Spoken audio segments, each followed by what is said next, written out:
So the battle over Obamacare is heating up this August, and my next guest is leading that charge. Senator Rand Paul out of Kentucky with me now here in studio, and nice to see you, Senator. Welcome back to New York City. Glad to be here. I want to get your first reaction to the president's comments on Friday afternoon on health care. Roll this so our audience can hear it, and we'll get reaction next.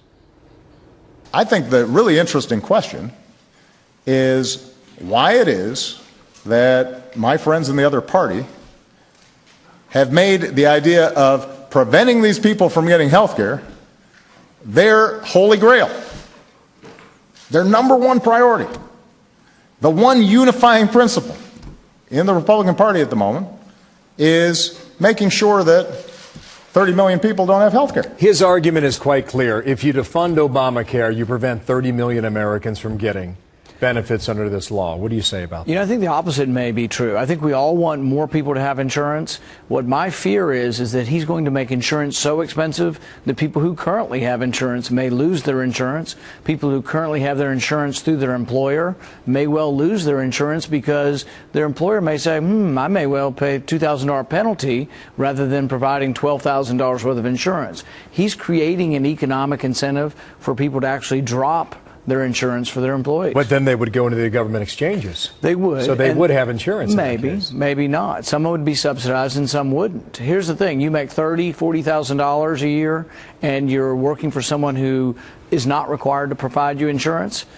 I'm guessing that it may be more expensive than you can afford. Now, we had another delay that's been reported today, and it seems like it's happening once a week. What he would argue, the president would, is that every program like this has growing pains. Medicare, Social Security. He used the example of a new car company rolling out a new model. He talked about an iPad by Apple. Is that a legitimate argument to say we have to make some fixes and we will along the way? Here's the problem is the way our country works is legislation is written by Congress, passed by your representatives. The president doesn't get to write legislation, and it's illegal and unconstitutional for him to try to change legislation by himself. So if he says to you, oh, you're a political contributor of mine, and I know Obamacare is going to be hard on you, I'm going to give you an exemption, that's illegal. That's not equal protection under the law, and that's what he's been doing for years now. He's given exemption to specific restaurants, to specific unions, to people who have been his contributors. They've gotten exemptions from Obamacare. Now he's giving an employer exemption. Well, he can't do that. That's against the law for him to just write the law out of whole cloth. If you're able to push your argument forward and defund the law, as it stands today, how many Democrats in the Senate would vote for it? Although there's so what if that is the case, then what is your option? If you've got 0 Democratic senators, the idea stops. In the Senate, here's what would happen. The House is controlled by Republicans, and we almost to a person don't believe in funding Obamacare. If we were to defund it in the House, the Senate would pass the funding with it included, and then you'd have a compromise. And the compromise might be a delay. You'd go to conference committee. When the House disagrees with the Senate, you go to a conference committee, and that's where a compromise is found. If you don't strive for what you believe in, if you don't try to defund the thing, then there is no compromise, and we just get what the president wants.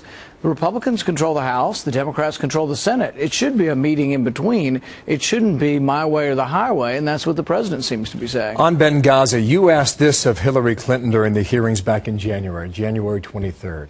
Here. Is the U.S. involved with any procuring of weapons, transfer of weapons, buying, selling, anyhow transferring weapons to Turkey out of Libya? To Turkey? I will have to take that question for the record.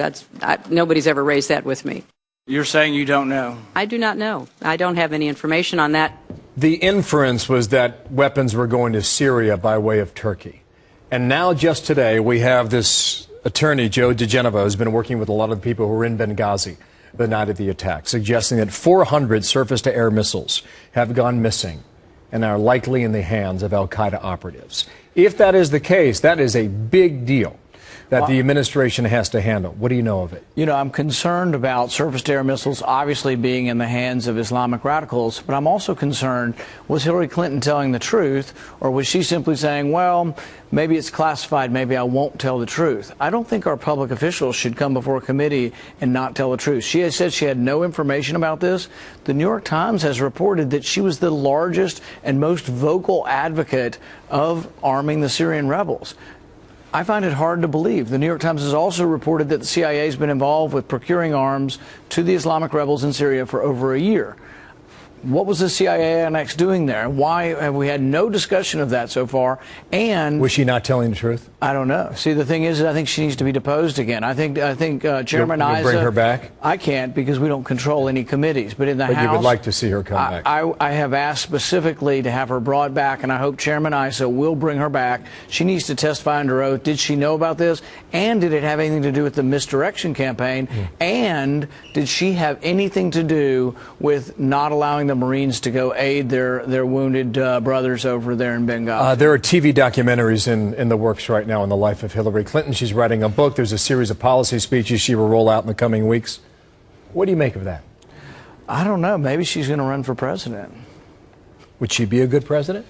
You know, I think her decision-making process with regards to Benghazi should preclude her from holding high office, because really it's not so much what happened at the time of the attacks. For 6 months leading up to the attacks, they asked and they asked and they pleaded for more security, and she says, oh, I never read the cables. The problem with that is that that's her job.